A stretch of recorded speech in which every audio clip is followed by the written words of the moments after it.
दोस्तों एक सवाल पूछता हूं आपसे, अगर एक पिंजरे का दरवाजा खुला हो लेकिन उसमें बैठा पक्षी फिर भी न उड़े तो आप उसे क्या कहेंगे? शायद आप कहेंगे कि उसे अपनी ताकत का अंदाजा नहीं है। आज 2026 में आप सबकी हालत उस पंछी जैसी ही हो गई है। जरा अपने आसपास देखिए, जमाना कितना बदल गया है। आज एक 20 साल का लड़का अपने घर के गैराज से पूरी दुनिया में माल बेच रहा है। एक हाउसवाइफ जिसने कभी दहलीज पार नहीं की थी, आज अपने स्मार्टफोन से लाखों का बिजनेस चला रही है। मौकों का दरवाजा खुला पड़ा है, पैसा हवा में उड़ रहा है, बस उसे लपकने वाला हाथ चाहिए। लेकिन आप क्या कर रहे हैं? आप आज भी उसी पुरानी सोच के पिंजरे में बैठे हैं कि बिना बड़ी डिग्री के कुछ नहीं हो सकता, या बिजनेस सिर्फ अमीर लोग कर सकते हैं। दोस्तों, आज मैं आपको कोई सपना नहीं दिखाने वाला, मैं आपको आपकी हकीकत से मिलाने वाला हूं। वो हकीकत जिसे आप रोज शीशे में देखते तो हैं पर पहचानते नहीं हैं। आप यहाँ सिर्फ बिल भरने और EMI चुकाने के लिए नहीं आए हैं। आपके अंदर एक ऐसा हुनर, एक ऐसी आग छिपी है जो अगर बाहर आ गई तो सिर्फ आपका घर नहीं, आपके पूरे खानदान की तकदीर बदल सकती है। अगर आप तैयार हैं उस पिंजरे से बाहर कदम रखने के लिए जो असल में कभी बंद था ही नहीं, तो अगले 10 मिनट मेरी बात को बहुत ध्यान से सुनिएगा। दोस्तों, 2026 आ गया है, साल बदल गया, लेकिन सच सच बताइएगा, क्या आपकी जिंदगी में कुछ बदलाव आया है? हम में से ज्यादातर लोगों की कहानी एक जैसी है। हम एक साधारण परिवार में पैदा होते हैं, हमारे माँ बाप हमें बहुत प्यार से बड़ा करते हैं, वो अपनी जरूरतें मारते हैं ताकि हम पढ़ सकें, और बचपन से हमारे दिमाग में बस एक ही बात डाली जाती है, बेटा खूब पढ़ाई कर ताकि अच्छी नौकरी मिल सके। हम वो करते भी हैं, हम पढ़ाई करते हैं, डिग्री लेते हैं, धक्के खाते हैं और फिर किसी तरह एक नौकरी पकड़ ही लेते हैं। शुरू में बहुत अच्छा लगता है कि अब तो लाइफ सेट हो गई, लेकिन जैसे जैसे वक्त बीतता है, 2 साल, 5 साल, 10 साल, तब समझ में आता है कि हम एक जाल में फंस गए हैं। सुबह उठो, टिफिन पैक करो, भागकर बस या ट्रेन पकड़ो, ऑफिस जाओ, वहां दिन भर वो काम करो जो शायद आपको पसंद भी नहीं है करना, और शाम को थके हारे घर आओ, खाना खाओ, टीवी देखो और सो जाओ, और अगले दिन फिर वही रूटीन शुरू हो जाता है। क्या कभी आपने सोचा है कि हम ऐसा क्यों कर रहे हैं? सिर्फ पेट भरने के लिए? पेट तो यार जानवर भी भर लेता है। हम ऐसा इसलिए कर रहे हैं क्योंकि हमें डर लगता है। हमें डर लगता है कि अगर महीने की 1 तारीख को वो सैलरी का मैसेज नहीं आया तो घर कैसे चलेगा, बच्चों की फीस कैसे जाएगी, मकान की किस्त कैसे जाएगी। ये डर गलत नहीं है दोस्तों, जिम्मेदारी बहुत बड़ी चीज होती है, लेकिन दोस्त ये डर हमें इतना कमजोर बना देता है कि हम अपने सपनों को ही भूल जाते हैं।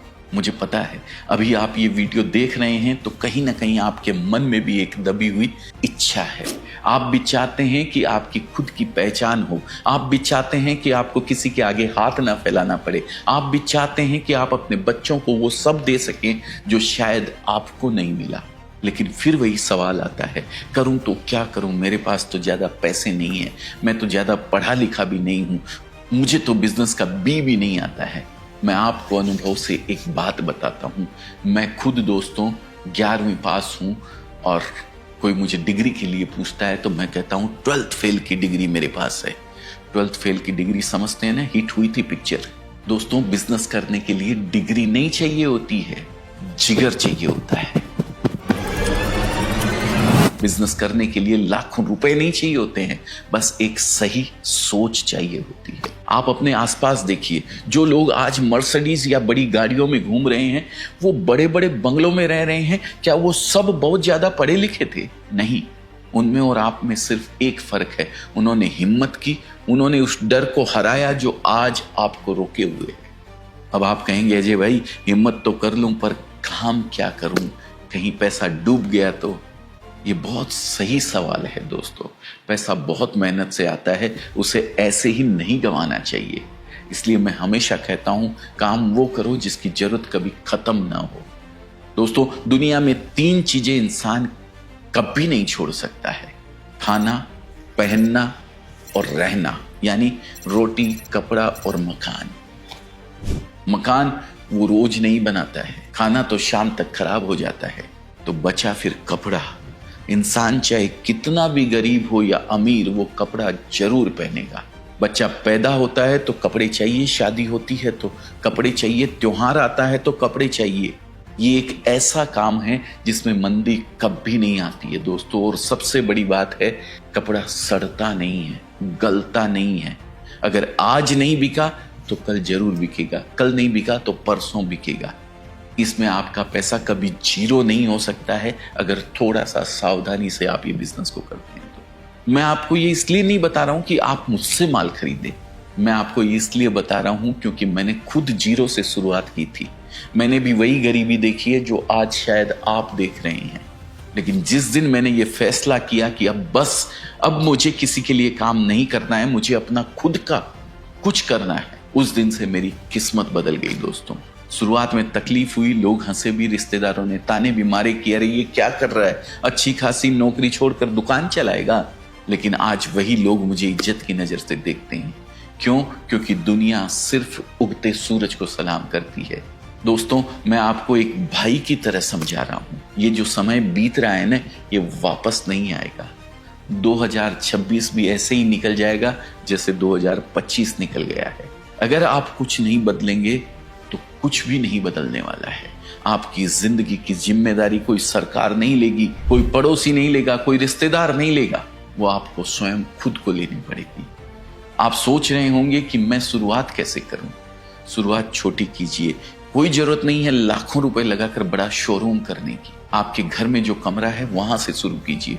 अगर वो भी नहीं है तो एक छोटे से बंडल से शुरुआत कीजिए। आजकल तो औरतें घर बैठे बैठे व्हाट्सएप पर साड़ियां बेचकर महीने के 15-20 हजार रुपए कमा रही है। जब वो कर सकती है, मेरे जैसा 11वीं फेल कर सकता है, तो आप क्यों नहीं कर सकते? बिजनेस का एक ही नियम है, सस्ता खरीदो और मुनाफे में बेचो। सूरत जहां मैं बैठा हूं, ये कपड़े का समंदर है दोस्तों। यहाँ कपड़ा पानी के भाव में मिलता है। वही साड़ी जो आप अपने शहर की दुकान में 500 रुपए की बिकते हुए देखते हैं, वो यहाँ शायद 200-250 रुपए में मिल जाती है। सोचिए, बीच का जो 300 रुपए का मार्जिन है वो किसकी जेब में जा रहा है? वो उस चेन के जेब में जा रहा है जो पूरी चेन बनी हुई है। मैन्युफैक्चरर, होलसेलर, रिटेलर, कंज्यूमर, बीच में सेमी होलसेलर भी आ जाते हैं, बीच में डीलर भी आ जाते हैं। वो उन दुकानदारों की जेब में जा रहा है जिन्होंने दुकान खोलने की हिम्मत की।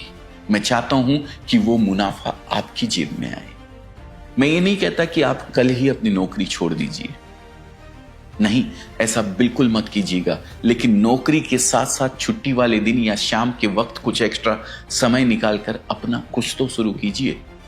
एक बार जब आपको अपने काम से 5-7 हजार रुपए आने लगेंगे तो आपका कॉन्फिडेंस, आपका भरोसा अपने आप बढ़ जाएगा। तब आप बड़ी छलांग लगा सकते हैं। मेरी बात मानिए, एक बार सूरत आइए। भले ही आप माल ले या ना ले, लेकिन एक बार आकर अपनी आंखों से देखिए कि ये दुनिया कितनी बड़ी है। देखिए कि कैसे कैसे लोग जो शायद आपसे भी कम पढ़े लिखे हैं, वो यहां से जुड़कर आज लाखों का कारोबार कर रहे हैं। जब आप अपनी आंखों से देखेंगे तभी आपके अंदर का वो डर खत्म होगा। जिंदगी एक ही मिली है, इसे ऐसे ही मत जाने दीजिए। अपने लिए नहीं तो अपने बच्चों के भविष्य को बेहतर बनाने के लिए एक कदम उठाइए।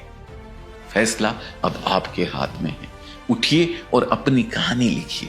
लेकिन जाते जाते एक बहुत सावधान करने वाली बात कह रहा हूं, ध्यान से सुनिएगा। अक्सर जब नया आदमी जोश में धंधा शुरू करता है तो वो एक बहुत बड़ी गलती कर बैठता है, और वो है उधार देना। नए दुकानदार को लगता है कि अगर मैं उधार नहीं दूंगा तो ग्राहक नहीं बनेगा, और इसी चक्कर में वो अपनी पूंजी फंसा बैठता है और फिर दुकान बंद होने की नौबत आ जाती है। धंधा करना जितना जरूरी है, उससे ज्यादा जरूरी है अपना पैसा सुरक्षित रखना। आपको उधार किसको देना चाहिए, कब देना चाहिए, और सबसे जरूरी बात, सामने वाले को बिना बुरा लगे ना कैसे बोलना चाहिए।